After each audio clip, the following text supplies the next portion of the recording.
hours after North Korea launched its longest-ranging intercontinental ballistic missile test to date. U.S. President Donald Trump addressed the nation from the White House, scolding Senate Democrats Nancy Pelosi, DCalif, and Chuck Schumer DN.Y for not meeting with the president and Republicans on Tuesday afternoon.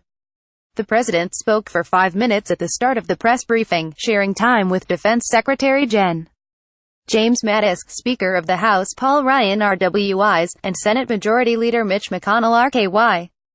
But only had one message regarding North Korea: "I can tell you that we will take care of it.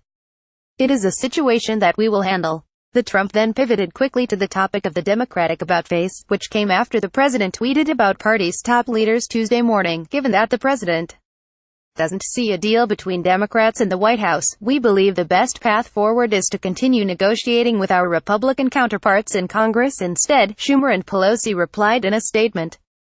"Rather than going to the White House for a show meeting that won't result in an agreement, we've asked Leader McConnell and Speaker Ryan to meet this afternoon." Just hours before the planned meeting, North Korea launched a missile that traveled roughly 620 miles, landing 200 miles west of Japan. The missile has been said to have traveled higher than any previous North Korean missile launch. According to Mattis, South Korea has launched pinpoint missiles out into the water in response, to make sure that North Korea understands that they could be taken under fire by our ally, said the general. Japan has also said it would shoot down North Korean missiles if it was threatened. The lion's share of Trump's briefing was not spent on North Korea's actions. Instead, it centered on the slight from Schumer and Pelosi, with both Ryan and McConnell registering their disappointment briefly. Trump unfurled an array of criticisms about the Democratic leaders, calling them weak on crime, illegal immigration, and military spending, topics that play well to his base and have little to do with the federal budget or tax reform bill that Republicans are trying to pass. When asked if he would blame the Democrats over a government shutdown, President Trump said, "If it happens, I would absolutely blame the Democrats.